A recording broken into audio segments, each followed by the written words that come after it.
Today, the Florida Senate is scheduled to vote on a bill that could end the state's so-called free kill law. The amendment would cap damages in medical negligence cases to $500,000 for non-economical damages and for medical negligence, $75,000 for hospitals regardless of whether the patient lived or died. The session is scheduled to end on Friday, but it could be extended because also the state's budget hasn't been finalized. Well, a bill to ban fluoride in Florida's public water systems will soon be headed to Governor Ron DeSantis' desk. Now, the Florida House passed that bill on Tuesday, and while the bill does not actually mention the word fluoride, it would effectively ban it by preventing the use of certain additives in the water system. If the bill is signed by the governor, it would begin next Wednesday and make Florida the second state to approve a measure like that. Florida parents soon have a new way to report their children being exposed to harmful content online. Florida Attorney General James Uthmeier announced the Office of Parental Rights while making a stop in Jacksonville. The AG says this office is now aimed at fighting specifically against government outreach and protecting families' rights. They'll also launch a portal that will allow parents to report rights violations or exposure to harmful content against their children. Well, in a return to his roots, President Donald Trump marked his 100th day in office with a campaign-style rally in Michigan Tuesday night, from tariffs to overhauling the federal government. Jasmine Monroe has more on the topics that he hit on last night. Yeah, good morning to both of you. So speaking for almost 90 minutes, President Donald Trump hit on campaign themes like immigration and the economy while dismissing polling showing his approval rating is underwater. So the president's second term has been marked with fights with federal courts and eroding relations between the U.S. and some of its closest global allies. His administration has also sought to overhaul the federal government. So still, President Donald Trump called his first 3 months in office as a universal success, calling it, quote, the most successful 100 days of any administration in our history. After a lifetime of unelected bureaucrats stealing your paychecks, attacking your values, and trampling your freedoms, we are stopping their gravy train, ending their power trip, and telling thousands of corrupt, incompetent, and unnecessary deep state bureaucrats, you're fired. Well, the president also said interest rates have come down since he took office, and he also added, quote, ending the greatest job theft in history of the world with his China tariffs. China's taken more jobs from us than any country has ever taken from another country. And that doesn't mean we're not going to get along. We'll get along with China. They want to make a deal, and we're going to make a deal. Well, tonight we will be taking an in-depth look at President Donald Trump's most talked about action during his first 100 days in office. Our special Breaking It All Down airs tonight at 7 p.m. on ABC 25. Well, a video of a Jacksonville man wrangling a 10-foot alligator here on the side of I-95 going viral across social media. Well, that's Mike Dragich, the barefoot man who captured the gator there in the median of I-95 on Sunday. I mean, doing the Lord's work. That gator could have been hit by a car, but he saved it. He's called the blue-collar brawler, and he is a professional nuisance alligator trapper. So he does this, right? We've seen him do it before for the Florida Wildlife Commission. In fact, they call him and say, hey, we need help, and he gets the job done. He does it barefoot. There's a reason for that, though, a method that he's been going toe-to-toe with for gators for the past 3 years. It is better to catch alligators barefoot than it is with something on your feet.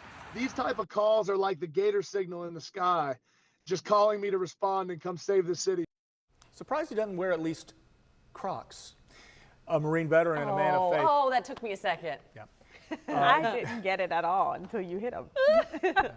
Dragich actually started an organization called Project Savior Outdoors, and so he shares his outdoor expertise with local veterans and first responders to help combat veteran suicide. So if you know anybody who's looking to get involved with this, we've got a link to the story at firstcoastnews.com, all his links, and maybe if you need a nuisance gator removed from your retention pond and or backyard or front door, he'll be there. Check out Blue Crawler Brawler on Instagram. When you find out, he has helped everyone. Like you call, like literally, if you call him or message him, he will get the gator. He one woman, the gator was out, and she's like, oh my gosh, she was so scared. He put the gator right in the trash can. He's like, all right, take the trash out. I love how he'll put it in like the back of a car. Yeah. Like in one of the videos, he put it in like the back of a Kia. Yeah. And like he's going to drive off with it. The first one that he went viral with, he went back to the Iceman game. I think that was the ultimate. Like, Yeah. I just got I got tickets, man.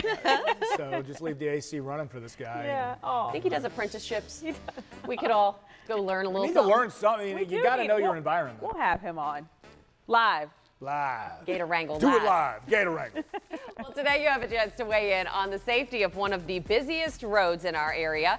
Just ahead, the meeting where you can discuss the safety along State Road 100, plus a chance to get some help while applying for federal financial aid, the FAFSA webinar that you can attend tonight.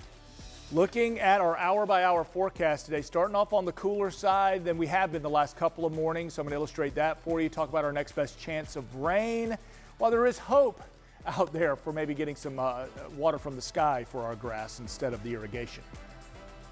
Taking a look at those downtown bridges, they look like they are moving up to speed. Granted, it's only 6:08 in the morning. Usually we start to see traffic pick up around 6:30, so I'll keep watching. Streaming on First Coast News Plus, you're watching Good Morning Jacksonville.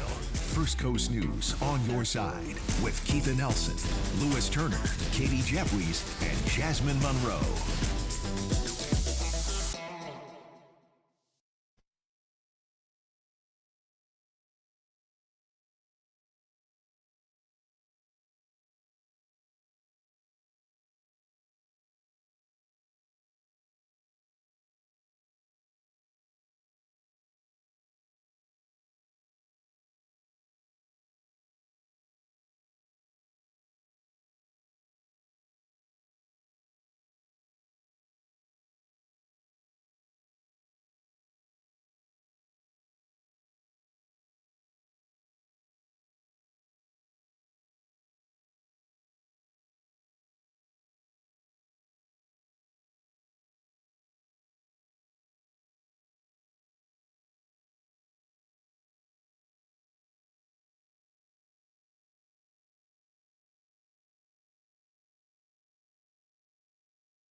Welcome back to Good Morning Jacksonville. We're on your side with some of the top headlines happening on our First Coast. Today, the nonprofit Save Historic American Beach is expected to announce a lawsuit against Nassau County to end what it calls violations of the Endangered Species Act. The group hopes to protect endangered sea turtles by ending beach driving on American Beach. Today's news conference set for 11 a.m.